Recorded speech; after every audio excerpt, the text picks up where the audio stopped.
On the morning of June 4th, 1942, Vice Admiral Chuichi Nagumo stood aboard the flagship Akagi, commanding the most powerful carrier strike force the world had ever seen.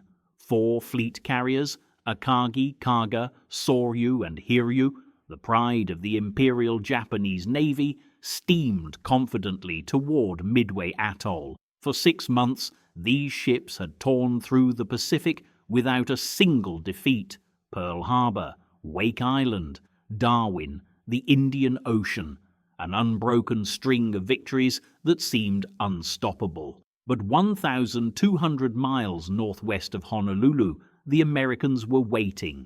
Admiral Isoroku Yamamoto, architect of Japan's Pacific strategy, understood something his subordinates did not. Japan's window of dominance was closing. He calculated his navy could run wild for perhaps 6 to 12 months before American industrial might reverse to the balance. Midway was meant to be the knockout blow, capture the atoll, lure out the remaining American carriers, and destroy them in one decisive engagement. What Yamamoto didn't know was that the Americans had cracked Japan's naval code. Commander Joseph Rochefort, head of Station Hypo in Pearl Harbor, had been working tirelessly on the Japanese operational cipher JN-25. By March 1942, American cryptanalysts kept seeing a designation, AF. They suspected it meant Midway, but couldn't be certain. The solution was elegant in its simplicity. Midway was instructed to transmit an unencrypted message reporting their desalination plant had failed and fresh water was critically short. Days later, Japanese signals confirmed AF is short of water. Admiral Chester Nimitz now knew exactly where Yamamoto would strike, and he positioned his 3 carriers, Enterprise, Hornet, and the hastily repaired Yorktown, northeast of Midway, where they could ambush the Japanese flank. It was a desperate gamble. These 3 carriers and 45 warships were all that stood between the Japanese fleet and Hawaii. Nimitz had no margin for error. The stage was set, but the weapon that would decide the battle was still hours away from its target. At 7:15 a.m., Nagumo made the decision that would doom his fleet. His first strike wave had returned from bombing Midway's airfield, and his pilots reported the base still operational. A second attack would be needed. More critically, no American carriers had been spotted. Nagumo's reserve aircraft, armed with anti-ship torpedoes for engaging enemy carriers, seemed unnecessary. He ordered them rearmed with land attack bombs for another strike on Midway. The hangar decks erupted into controlled chaos. Armourers began the laborious process of removing torpedo mounting brackets and installing bomb racks, work that would require over 2 hours even under ideal conditions. Volatile ordnance was moved across the decks. Aviation fuel lines snaked between aircraft. It was maximum vulnerability disguised as routine procedure. Then, at 7:40 a.m., everything changed. A scout plane from the cruiser Tone finally reported sighting American ships to the east, but the pilot's message was vague. He failed to specify whether carriers were present. Nagumo hesitated. Should he continue rearming for Midway, or reverse course and prepare for a naval engagement? Minutes ticked by as he demanded clarification. When confirmation finally came that carriers were indeed present, Nagumo ordered another reversal. Stop the rearming. Switch back to anti-ship weapons. The hangar decks descended into barely organized pandemonium. Half-loaded bombs, exposed fuel lines, torpedoes stacked hastily in corners. The carriers had become floating powder kegs, and Nagumo didn't know it yet, but American aircraft were already inbound. The first to arrive were the TBD Devastator torpedo bombers, slow, obsolete, and hopelessly outmatched. Lieutenant Commander John Waldron led Torpedo Squadron 8 from the Hornet directly into the teeth of the Japanese combat air patrol. The Japanese Zero fighters, among the finest in the world, tore into the unescorted devastators with murderous efficiency. All 15 planes were shot down. Not a single torpedo hit its target, but Waldron's sacrifice accomplished something he would never know. The Zeros, eager to finish off the low-flying torpedo bombers, had been drawn down to sea level. The sky above 10,000 feet, the dive bombers' hunting ground, was now undefended, and approaching from the southwest, running desperately low on fuel, was Lieutenant Commander Wade McCluskey, with 33 Douglas SBD Dauntless dive bombers from the Enterprise. McCluskey had been searching for 2 hours. Navigational errors had sent his squadron in the wrong direction, and now his fuel gauges were approaching critical. Every pilot knew what that meant. Even if they found the Japanese fleet, many wouldn't make it back to the Enterprise. Some would have to ditch in the ocean. Then, at 10:05 a.m., McCluskey spotted something, the white wake of a destroyer moving at high speed, the Arashi racing to rejoin the main fleet after depth charging an American submarine.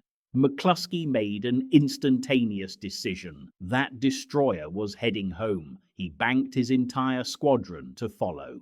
At 10:22 a.m., the SBD Dauntlesses emerged from the clouds above the Kido Butai. What the American pilots saw below them defied belief. 3 fleet carriers, Akagi, Kaga, and Soryu, steaming in formation, their flight decks crowded with aircraft, fuel hoses, and ordnance. The ships were preparing to launch their counterstrike against the American carriers. Instead, they had become perfectly arranged targets, and there wasn't a single Zero fighter above 10,000 feet to stop what was about to happen. McCluskey's voice crackled over the radio. Attack! The Dauntlesses rolled into their dives, nearly vertical, 70-degree angles, air screaming through perforated dive brakes. At 10:24 a.m., the first 1,000-pound bomb smashed through Kaga's flight deck. The explosion ignited aviation fuel and detonated stacked ordnance. Ensign Dusty Clyce watched rockets of flame and chunks of steel bolt upward 3,000 to 4,000 feet. A second bomb flattened Kaga's island superstructure. Simultaneously, Yorktown's dive bombers struck Soryu. 3 bombs in rapid succession. The carrier's meticulously organized chaos of rearming became an inferno. Due to the confusion of the attack, most of Enterprise's bombers had targeted Kaga.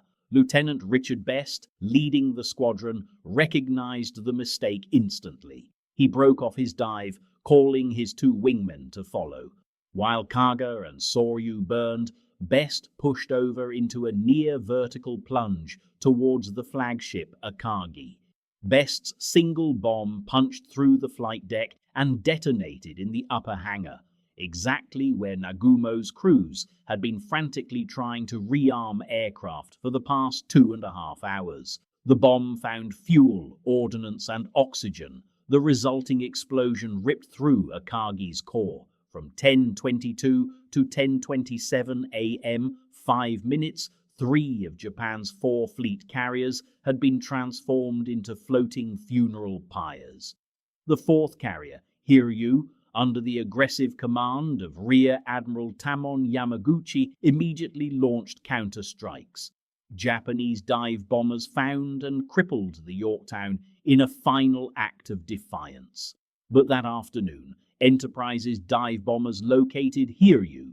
When Clyce made his second dive of the day, he saw the flight deck peeled away, the carrier's internal structure exposed and pulverized by fire. By sunset on June the 4th, all 4 Japanese fleet carriers were sinking or abandoned. Admiral Yamaguchi, refusing rescue, elected to go down with the Hiryu.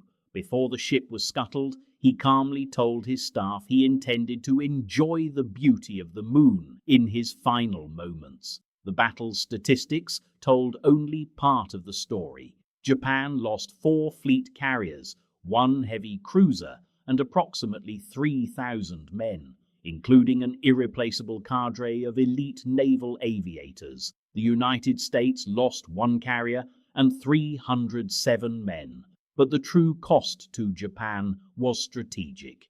The Imperial Navy's offensive capability in the Pacific was permanently broken.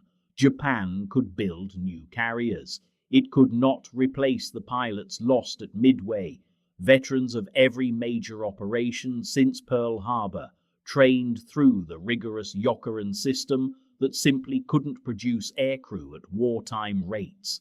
The quality of Japanese naval aviation would steadily decline for the remainder of the war.